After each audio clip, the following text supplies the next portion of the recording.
안녕하세요. 승리한산 가족 여러분. 오늘은 12월 24일 성탄 전야입니다. 모두 해피 크리스마스, 해피 성탄 되시길 바랍니다. 우리가 참 어려운 시대에 살고 있어요. 지난 시간에도 잠깐 얘기했던 것처럼 미국에서는 공식적인 석상에서 메리 크리스마스를 얘기 못하죠. 왜? 기독교인들이 아는 사람이 얼마나 많은데, 민주주의 국가에서 기독교인들의 인사를 강요할 수 없다. 자유의 침해다. 종교의 자유가 보장되어야 된다. 그래서 해피 홀리데이, 그냥 휴일이다. 이렇게 인사를 하고 있죠. 하지만 우리는 그럼에도 불구하고 하나님께서 우리를 지키시고 사랑하시고 또 이끄심을 말씀을 통해서 보고 있고, 말씀이 주시는 하나님의 초청을 저희들이 나누기 위해서 또 이렇게 말씀 앞에 있습니다.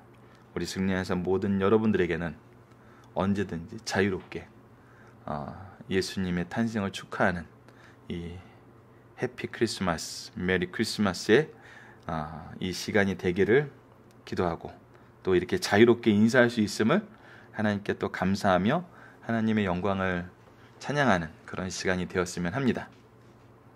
자, 지금 현재 저희들 요나서를 통해서 요나서 강좌가 나가지 못해서 좀 죄송합니다. 요나서를 통해서 하나님의 구속의 계획이 온 세계에 향한 것임을 보여주었고, 하나님의 이 구속의 계획은 요나의 자격과 권능과 지위와 그들의 그의 모습과 상관없이 하나님께서 이루심을 보여줬어요.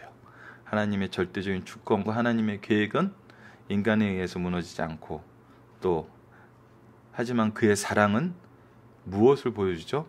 이 일에 하나님의 백성을 쓰심을 또 보여주고 있어요, 동시에. 그래서 하나님은 정말 사랑의 하나님이세요. 그 사랑의 절정이 바로 예수님의 탄생이 있습니다. 저희들 마태복음은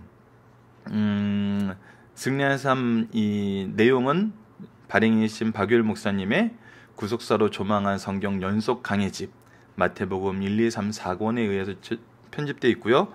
지금 12월의 말씀은 마태복음 1권에 해당되는 부분이고, 1월에 있는 4장에서 9장까지는 사실 10장 15절까지 되어 있습니다. 마태복음 1권과 2장에 걸쳐져 있고, 10장에서 20장까지는 이제 2월 달에 살펴볼 거예요. 그리고 나서 21장에서 28장까지는 3월에 보면서 3월 마지막 주 성탄절까지, 아니 성탄절이래, 죄송합니다. 부활절까지.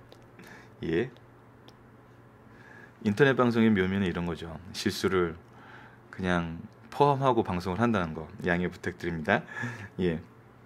부활절까지 말씀이고, 사실 요나서 말씀과 같이 1장에서 3장 말씀을 편집하면서는 약간 억지스럽게 성탄절 말씀을 볼 수 있도록 편집을 했어요. 하지만 그 이후에는 저희들 이제 이 순서에 따라서 본문을 서술을 하면서 부활절 날 이제 부활의 말씀은 꼭 들어가 있진 않아요. 하지만 이제 예수님의 전 생애를 통해서 예수님이 성경대로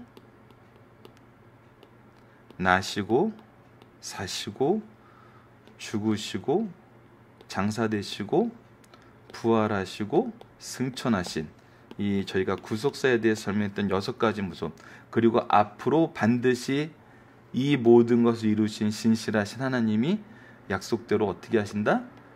재림하게 하신다는 이 7가지 예수님의 생애, 성경대로 이루어진 이 생애를 통해서 우리가 부활의 기쁨을 더욱더 크게 맛보기 위해서 이 마태복음 말씀을 12월부터 12월 1부와 1, 2, 3월을 통해서 살펴보기로 했습니다. 그 외에 3월 이후의 스케줄은 이미 저희들 책에 들어가 있고요. 1월 강좌를 시작하면서는 1년 전체 스케줄에 대해서 나누는 시간을 또 잠깐 갖도록 하겠습니다. 그래서 1년을 말씀의 풍요로움 속에서 함께 하시는 우리 승리한산 가족 여러분들 되었으면 합니다. 자, 오늘 본문으로 들어가도록 하겠습니다. 오늘 본문에 들어가기 전에 전체적인 내용의 흐름을 우리가 알아야 돼요. 우선 예수님의 오심이 우리 신앙의 가장 핵심입니다. 그리고 이것은 우리를 보내심과 연결이 돼 있어요. 구속의 역사는 항상 계승이 되죠. 이거는 성경 전체에 나타나 있는 하나님의 일하시는 방법이에요. 하나님은 직접 하실 수 있지만 천지 창조 때 이 땅을 다스리게 하는 것부터 우리에게 모든 것을 위임하시는 일을 계속하셨어요. 왜? 우리를 그렇게 창조하신 거거든요. 우리와 함께 동행하시기 위해서 하나님께서 만드셔서 하나님의 자녀로 이미 창조 전부터 작정하시고 그 작정에 의해서 우리를 세우셨어요. 그래서 우리를 통해서 일하시고 우리에게 계속 일할 수 있도록 우리를 보내세요. 이 모습을 가장 정확하게 보여준 분이 누구시냐면 바로 예수님이세요. 하나님의 보내심과 그 보내심의 사명과 그 모든 일의 과정을 완벽하게, 성경에는 오직 예수님만이 완벽하게 일을 행하셨어요.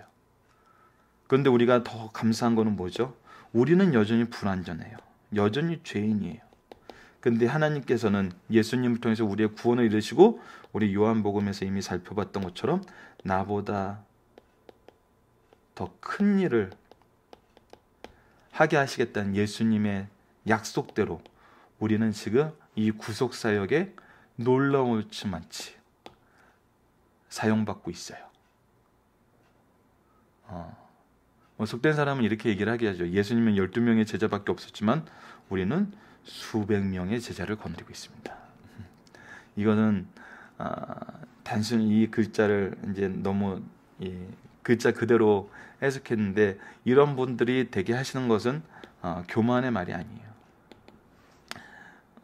이 말씀이 예수님의 구속의 완성을 통해서 성령으로 인하여 우리가 정말 어떻게 실천을 했는지를 보여주는 거거든요.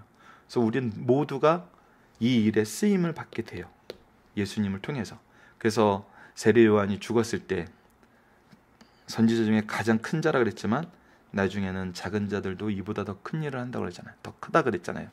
그것은 바로 예수님의 이 보내심, 부활의 이 역사가 있었기 때문입니다. 그래서 이 과정을 우리가 살펴보는 거예요. 그래서 우리가 전체 내용을 예수님의 부활이 우리에게 주셨던 유익에 대해서 살펴보기로 했고, 그리고 이것이 교회 현장에서 목회하는 데 있어서, 우리가 신앙생활을 하는 데 있어서 어떤 모습으로 드러날 수 있고 어떤 모습에 적용할 수 있을까가 이제 저희들 마태복음을 이번에 보는 그 중심 그런 내용입니다. 그 시야고 기준이에요. 그래서 예수님께서 일을 어떻게 하셨나, 예수님은 목회사역을 어떻게 하셨나, 제자 양육을 어떻게 하셨나, 그 안에서 제자들은 또 어떤 생활을 했나, 이것이 지금 우리가 배우고 함께 나눌 부분이거든요. 자, 이걸 기억하시는 상황에서 본문 말씀을 하나하나 보고 살펴보도록 하겠습니다. 자, 예수 그리스도의 나심은 이러하니라 하면서 이제 1장 1절로 17절에 족보 얘기가 나온 다음에 바로 예수님의 나심에 대해서 얘기해요. 자, 이것은 이제 족보에서 중요한 건 뭐였죠? 바로 언약이었어요. 언약을 이루시는 하나님의 신실하심이 드러났어요. 나심에서는 무엇일까요? 그러면 이 언약 다음에 중요했던 거는 이 언약을 이루시는 하나님의 방법이 중요한 거거든요. 그 방법의 핵심이 바로 이 나심이에요. 그래서 이 나심에 대해서 우리가 바로 알아야 되기 때문에 마태복음을 통해서 하나님께서 이걸 가르쳐주고 계시는 거예요. 자, 그럼 보도록 하겠습니다. 예수 그리스도의 나심은 이러하니라. 그의 어머니 마리아가 요셉과 약혼하고, 자, 어머니는 마리아하고 아버지는 요셉이었어요. 동거하기 전에, 부부 생활을 시작하기 전에 어떻게 됐어요? 성령으로 잉태되었어요. 자, 예수님의 나심의 핵심은 성령 잉태입니다. 이것이 가장 중요한 내용이라는 거예요. 자, 왜 이것이 중요한지는 요셉에게 나타난 천사의 메시지를 통해서 드러나고 있어요. 자, 그의 남편 요셉은 의로운 사람이라 그를 드러내지 아니하고 가만히 끊고자 하며. 자, 이 부분에 대해서 요셉 개인에 대해서 우리 다음에 살펴보도록 할게요. 왜냐하면 우리가 이번에 말씀을 보는 그 중심에는 뭐냐면 하나님의 말씀, 하나님의 계획이 우선되어야 되거든요. 그래서 그 상황이나 요셉의 개인된 인물됨에 대해서는 우리가 간단히 이 말씀 이미 우리가 잘 알고 있는 부분을 토대로 넘어가도록 하고, 자, 이 일을 생각할 때 어떻게 했냐면 남편 요셉이 의로운 사람이고 이거에 대해서 고민을 하고 있을 때 뭐라고 표현하면 무서워하고 있다는 거예요. 이렇게 무서워하는 상황에 놓여 있을 때 이때 누가 나타나냐면 주의 사자가 현몽하여 나타나요. 자, 그리고 나서 이제 부릅니다. 다윗의 자손 요셉아. 왜 다윗의 자손이라고 부를까요? 이거는 바로 앞의 내용하고 연결이 되어 있어요. 바로 이 언약을 얘기를 하는 거예요. 하나님께서 주신 이 언약의 성취가 지금 너에게 이루어지기 위해서 이 일이 일어났다는 것을 가르쳐 주는 거예요. 다윗의 자손이라고 부르는 거예요. 그래서 내 아내 마리아를 데려오기를 무서워하지 말라. 그에게 잉태된 자는 누구로 된 것이다? 성령으로 된 것이다. 자, 그러면 궁금해요. 성령으로 된 게 왜 내가 이 일을 무서워하지 않아도 되는, 그리고 다윗의 자손이라는 이 언약의 성취가 되는 겁니까? 성경은 모든 이 구속에 대한 거는 정말 완벽하게 설명해 주고 있어요. 자, 뒤를 보면 아들을 낳으리니 있음을 예수라 하라. 예수는 히브리어 말로 여호수아랑 동일한 말이에요. 주는 나의 구원이란 뜻이에요. 그래서 뭐냐? 왜 성령으로 잉태됐냐면 그가 자기 백성을 그들의 죄에서 구원할 자의심이라 하니라. 자, 이게 핵심이거든요. 기독교 신앙의 핵심. 우리를 죄에서 구원하시기 위해서는 성령 잉태가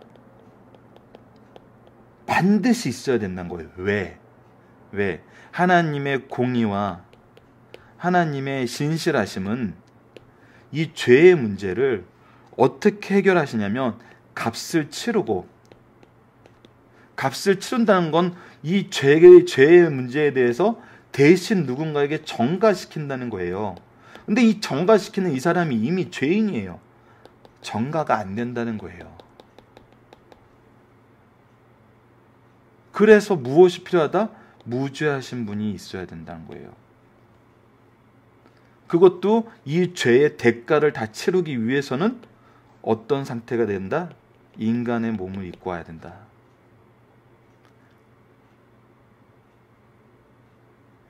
이것은 하나님의 언약 안에서 이미 이루어진 거예요. 피 흘림에 대해서 얘기할 때 생명에 대해서는 생명 외에는 방법이 없어요.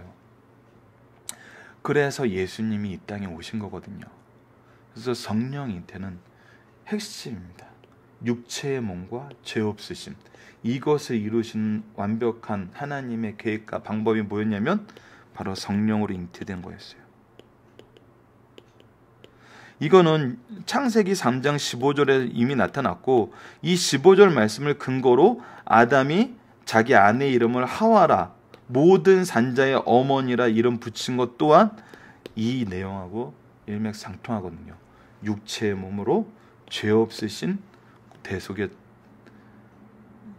주님이 오셔야 되는 거였어요. 그래서 성령 잉태가 반드시 필요하다고 얘기한 거예요. 그래서 이 모든 것이 주께서 선지자라고 하던 말씀을 이루려 하시니, 이거는 그냥 너희들에게 갑자기 이런 방법이 최선이야라고 얘기한 게 아니라 이미 선지자를 통해서 계속 메시아의 보내심과 메시아의 사역과 메시아가 우리를 어떻게 구원하실지에 대해서 얘기하고 있었다는 거예요. 그래서 어떤 말씀이 있었어요? 보라, 처녀가 잉태하여 아들을 낳을 것이니 그의 이름은 임마누엘이라 하리라. 우리와 함께 계신다. 그런데 이분이 이 땅에서 우리에게 보여주시는 건 뭐냐면, 우리에게 명확하게 드러내시고 우리에게 선언하시는 것은 뭐냐면 우리와 함께 하신다는 거예요. 누가? 하나님이. 하나님의 임재가 이제 예수님을 통해서 온 천하에 드러나게 된다는 거거든요. 탄생의 이유와 방법이 그러함을 설명하고 예수님의 사역과 핵심이 무엇인지를 요셉에게 가르쳐 줬어요. 요셉이 잠에서 깨어 일어나 주의 사제의 분부대로 행하여 그의 아내를 데려왔으니 이제 두려워할 필요가 없죠. 왜? 하나님의 언약의 수요자가 된 거거든요. 하나님의 구속사의 일꾼으로 쓰임을 받게 된 거예요. 그래서 어때요? 아들을 낳기까지 동침하지 아니하더니 아들을 낳음의 이름을 예수라 하니라. 자, 이 역사에 어떻게 자신이 참여해야 됨을 알고 그 역사를 하나님이 계획하셨던 그대로 수행하는 거예요. 이것이 구속된 능력 있는 일꾼들의 모습이거든요. 우리 마음대로 하는 게 아니에요. 하나님의 계획을 알며 그 계획에 동참하고 의지하고 순종하고 이루심을 볼 때 함께 기뻐하고 영광의 이름을 드러내게 되는 거거든요. 자, 어제 얘기했던 대로 본문 묵상에는 본문의 내용을 그대로 찾아서 보는 거예요. 자, 예수님은 어떻게 잉태되었나요? 하면서 18절에 찾아보자 그랬습니다. 예수의 나심은 이러하니라. 그의 어머니 마리아와 요셉이 약혼하고 동거하기 전에 어떻게 했다? 성령으로 잉태되었다. 그래서 성령으로 잉태됨이 이 예수님의 나심의 핵심입니다. 요셉은 마리아 임신을 보고 어떻게 하고자 했나요? 그의 남편 요셉은 의로운 사람이라 그를 드러내지 아니하고 가만히 끊고자 하여. 이것은 정말 우리가 신앙생활할 때 중요한 태도인 것 같아요.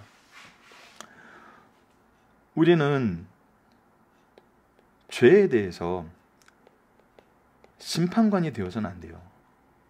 하지만 죄에 대해서 동의하거나 함께 하려고 해서도 안 돼요.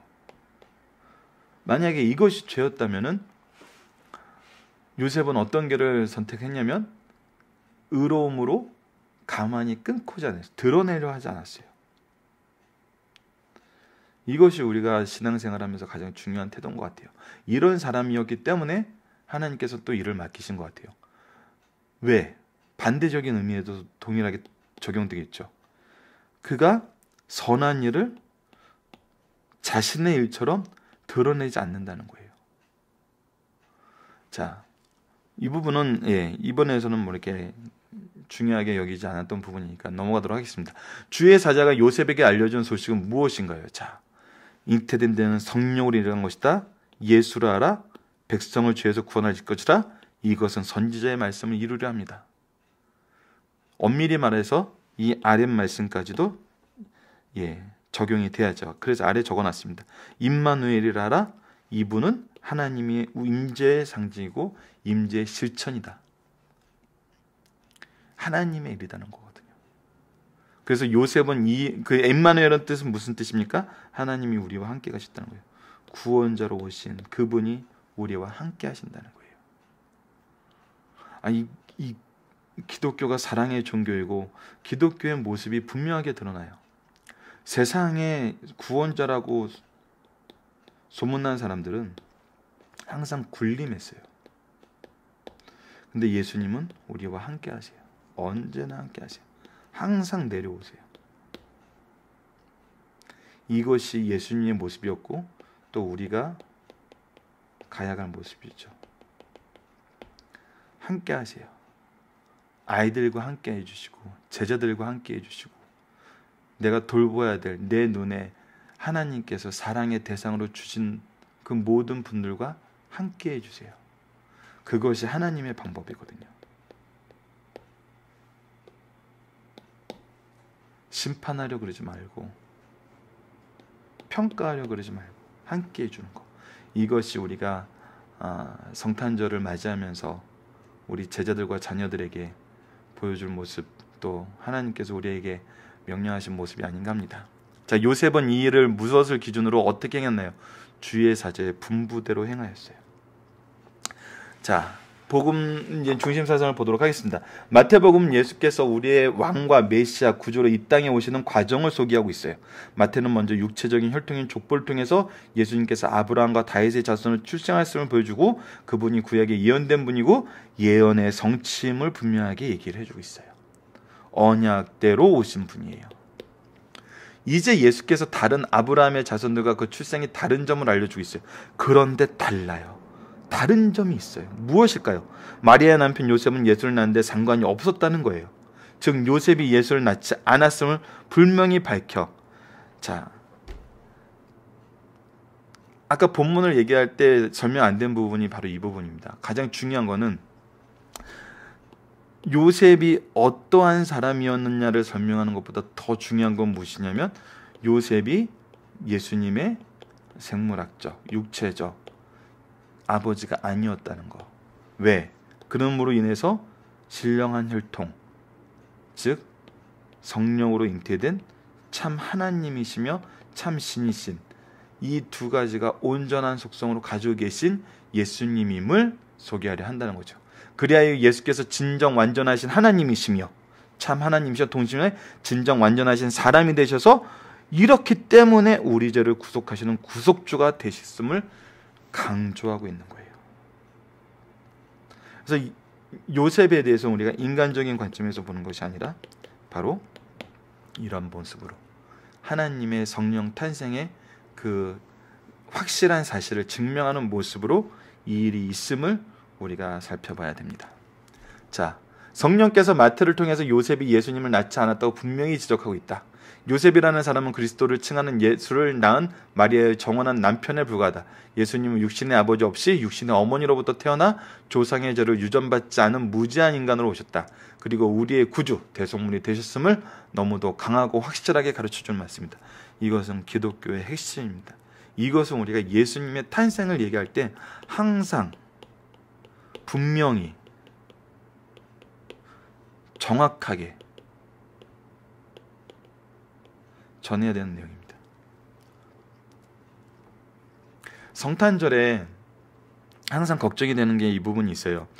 여담입니다. 이 부분은 중요하게 생각 안 하셔도 되는데 우리가 아이들에게 이 발표를 준비시키는 이 과정에 우리가 예수님에 대해서 소개하는 시간이 없다면은 참 이거는 힘든 거예요. 아이들이 이것을 왜 하는지 몰라요. 그리고 이 일에 제외시키는 것도 솔직히 좋은 건 아니에요. 물론 이것이 굉장히 힘듭니다. 하지만 이것을 단순히 이 예수 그리스도에 대한 소개가 없는 상태에서 하기 싫은 사람은 하지 않거나 억지로 시키지 않는다는 이유로 이들을 제외시킨다는 것은 어떻게 보면 이 예수님을 전하는 기회마저도 우리가 주지 않는 것이 될 수 있거든요. 그래서 이것은 선택의 문제가 아니라 정말 반드시 꼭 해야 되는, 그리고 이 초대의 개념, 우리가 이제 내일 말씀에서는 이 초대의 개념으로 한번 말씀을 보도록 할 텐데 이 내용을 우리가 좀 전할 수 있는 그런 그 성탄 전야자가 됐으면 합니다. 자, 뭐 중요한 건 아니었고 제 개인적인 의견이었으니까 마리아의 남편 요셉의 훌륭한 인격을 소개하고 있어요. 요셉은 정원한 아내가 임신했음을 확인하고 조용히 그 문제를 처리하려 했어요. 이로 볼 때 그는 긍휼과 간대함을 소유한 의로운 사람이었음을 알 수 있어요. 또 그는 마리아를 사랑한 나머지 속단하지 않고 경건하게 처리하려는 사려 깊은 사람이었어요. 성도는 이런 모습이 있어야 돼요. 특히 우리가 교회에서 어떤 문제를 봉착했을 때는 이런 자세가 정말 중요한 것 같아요. 이때 성령께서 그에게 메시아의 부친으로 활동하도록 명령하셨고 요셉은 그 뜻을 받아들여 기회를 최대한 활용하여 지혜롭고 성실한 사람이 되었어요. 이것이 오늘 우리들이 가져야 될 신앙의 자세예요. 정말 이 모습은 우리가 묵상하고 반성해야 될 부분이 많이 있는 것 같아요. 저도 굉장히 핫한 사람이라서 때로는 이 부분에 대해서 사려 깊지 못한 행동이 나올 때가 있어요. 특히 이 교회라는 이 특수함을, 세상과 다른 이 특수함을 때로는 수호해야 한다는 그런 생각으로 때로는 오히려 잘못을 범하는 경우가 많거든요. 실수가 나오는 경우가 많아요. 근데 실수가 나오지 않고 바르게 일할 수 있고 오히려 이 일에 쓰임받는 사람은 어떤 사람이다? 바로 요셉과 같은 사람이다. 자, 천사가 알려주신 예수님의 이름을 통해서 예수님의 사역과 우리와의 관계를 바로 얘기해주고 있어요.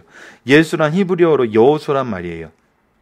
그 뜻은 여호와는 구원이시라는 거예요. 천사는 요셉에게 그 아들 이름을 예수라 하라고 명하심으로 이는 그가 자기 백성을 그들의 죄에서 구원할 자심을 분명하게 얘기해주고 있어요.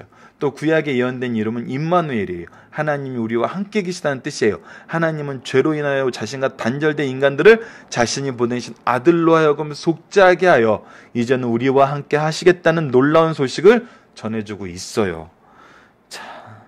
우리 죄 때문에 우리가 하나님하고 멀어져서 우리가 하나님의 정말 그 작은 임재의 소리에도 거꾸로 틀어질 수밖에 없는, 우리가 출애굽기하고 신명기에서 나타나 있던 것처럼 거꾸로질 수밖에 없는 죄인인데 하나님께서는 육체의 몸으로 이 죄인들과 교제하기 위해서, 나누기 위해서, 함께하기 위해서 오신 거거든요. 어떻게? 육체의 몸을 입고 죄 없으신 성령의 잉태로 통해서 하나님으로서, 인간으로서 우리를 위해서 대속의 십자가를 지신 거거든요. 이것이 예수님의 탄생이 우리에게 주시는 너무나 놀라운 사랑의 정말 절정인 것입니다. 이것을 우리가 지금 자녀들에게 가르쳐주는 시기거든요. 24, 25일이. 자, 이것을 전해줄 수 있는 그런 시간이 되었으면 좋겠어요. 자, 살펴보기 정답은 카페에 있습니다. 카페를 통해서 다운로드 받으셔서 이 부분을 반드시 체크를 해주시고, 이사야는 아기로 태어날 메시아를 어떻게 소유하고 있나 해서 이사야서 9장 6절 이 말씀대로 언약대로 오신 예수님의 모습을 우리가 살펴보기 위해서 이 부분만 성경 구절을 적어놨습니다. 이는 한 아기가 우리에게 낳고 한 아들을 우리에게 주신 바 되었는데 그의 어깨에는 정사를 메었고 그의 이름은 기묘자라 모사라 전능하신 하나님이라 영존하신 아버지라 평강의 왕이라 할 것입니다. 자, 우리가 사도행전을 통해서 살펴봤던 것처럼 예수님을 죽이려고 했던 많은 유대인들이 세웠던 변론의 제목이 이거였죠. 하나님을 모독했다. 스스로 하나님이라 그랬다. 하나님의 아들이라 그랬다. 하지만 이미 다 예언되었던 거였어요. 자, 이 예언대로 오신 예수님을 깊이 나누시는 우리 승리한 삶 가족 여러분들 되었으면 합니다. 자, 적용하기 문제는 얘기했던 대로 이 부분에 대해서 우리가 나누는 거예요. 특히 1번 적용하기, 예수님은 성령의 잉태와 동정녀 탄생에 대한 세상의 도전은 무엇인가요? 이거는 철저하게 부인과 부정과 오용으로 난무하고 있죠.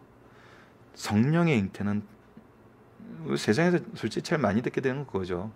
이 미혼모의 탄생을 미화시킨 거 아니냐, 종교 허구의 극치다. 오늘 이 성령 잉태로 통해서 왜 성령으로 오셔야 됨을, 성령으로 인하여 잉태되어서 이 땅에 오셔야 되는지를 우리가 구속의 대속의 이 진리를 통해서 설명할 수 있어야 돼요. 이거는 이기고 지는 문제가 아니에요. 이 도전은 우리가 이 신앙을 선언하느냐 선언하지 않느냐의 문제예요. 세상의 도전이라고 얘기했을 때는 이거는 기독교 내에 타 종교에 대한 사상에서도 드러나요. 타 종교에 대한 사상, 전 이걸 대놓고 비난하고 이거에 대해서 우리가 강하게 이렇게 의견을 제시하자, 저는 그건 원치 않아요.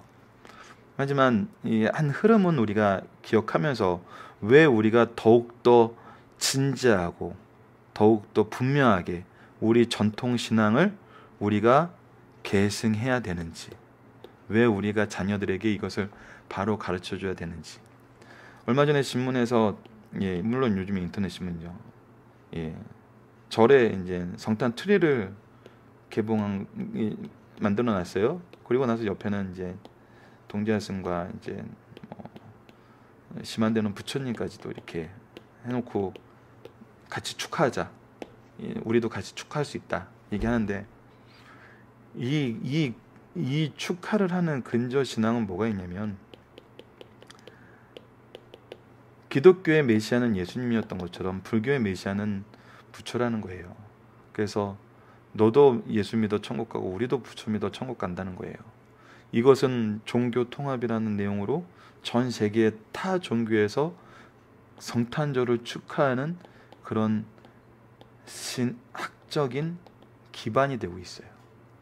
엄밀히 말하면 이것을 부인하는 것보다 이렇게 오용해서 잘못 소개되고 있는 것이 복음에는 더 큰 도전이거든요. 그래서 항상 성경에서는 거짓 선생에 대해서 주의를 줘요. 거짓 선생은 내부적으로 잘못 해석하고 이것을 화합이라는 이름으로 받아들이는 거거든요. 그래서 이 성령 잉태에 대해서 중요하게 생각하지 않아요. 왜? 그냥 예수님은 인간으로 오셔서 인간으로서 우리에게 좋은 모습을 보여줬어. 그런 모습을 보여준 사람들은 타 종교에서도 다 있어. 이거거든요. 그래서 이것이 가장 큰 도전이 된 거예요. 오직 주 예수 그리스도, 성령 잉태가 보여주는 것은 바로 예수거든요. 그 이름을 예수라 하라 했기 때문에. 근데 이 예수를 다른 걸로 대처하고 싶은 거예요. 이것이 성령 잉태와 동정녀 탄생에 대한 세상의 가장 큰 도전입니다. 그래서 이 부분을 제가 기회가 될 때마다 계속 하고 있어요. 그래서 이것을 어떻게 대답해야 되는가는 바로 아까 대속의 문제와 분명히 연관돼 있고, 이것이 지금 이러한 도전들이 기독교 신앙하고는 다르다라는 것을 분명하게 얘기를 해줘야 돼요. 이것을 얘기하기 위해서 지금 배우는 거거든요. 이 신앙을 고백함에 있어 주의할 것은 무엇이냐면 바로 이 부분이에요. 예수님 외에 다른 것도 가능하다는 얘기는, 나도 예수님을 믿어. 근데 우리는 예수님 믿고 다른 사람 다른 거 믿는 걸 인정해 줘야 돼. 이런 신앙 고백은 잘못됐다는 거예요. 그래서 이 부분에 대해서는 주의를 해야 된다는 겁니다. 이 부분에 대해서 각자 반에서 논의하실 때 한번 나눠보시고, 이 부분에 대해서 정말 놀랍게도 외부에서 얘기를 해보면 믿는다 그러면서도 이런 예수 그리스도에 대한 바른 탄생의 신앙에 대해서 안 가지고 계시고, 기독교를 윤리의 종교로 보기 시작하면은 통합이 더 좋은 걸로 보이거든요. 그래서 기독교는 윤리의 종교가 아니라는 거, 윤리적으로 기독교를 해석하기 시작하면은 하나님의 계획은 사라지고 인간의 성장만이 드러나요. 근데 인간의 성장은 여전히 죄의 성장이거든요. 그것을 우리가 이미 한 해 동안 말씀을 살펴보면서 여러 번 얘기했기 때문에, 이 부분 우리 승리한상 가족 여러분들은 좀 더 깊이 묵상하시고 분명히 이해하셔서 또 자녀들과 제자들에게, 우리 자녀들과 제자들이 세상에 나가서 직면해야 될 도전들이거든요. 우리는 엄밀히 보면 이 도전에서 어떻게 보면 비껴 있는 세대일 수도 있어요. 하지만 우리 자녀들은 이 도전에 직면해야 되는 세대예요. 그래서 지금부터, 어려서부터 이 신앙을 더 분명하게 가르쳐 주시는 우리 승리한상 가족 여러분들 되었으면 합니다. 자, 마지막으로 말씀을 기초로 기도하기를 통해서 마치겠습니다. 하나님, 구원의 은혜는 하나님의 전적인 은혜이고 참 사람이시며 참 신이신 예수님만이 죄가 없으셔서 우리를 대속할 수 있고, 인간이기에 우리의 모든 죄짐을 대신 지실 수 있는 참된 사랑 안에서 이루어진 이 구속사를 바로 알고 바로 믿을 수 있도록 성령께서 함께하여 주시길 간구합니다. 우리가 하나님의 신비를 신앙과 믿음이 아닌 이성과 과학으로 풀 수 없음을 깨닫게 하여 주시고, 잘못된 방법으로 이것을 증명하려 하거나 잘못된 신앙으로 이것을 오용하거나 축소하거나 구속의 참된 능력을 거부하지 않도록 인도하여 주소서. 예수님 이름으로 기도드립니다. 아멘.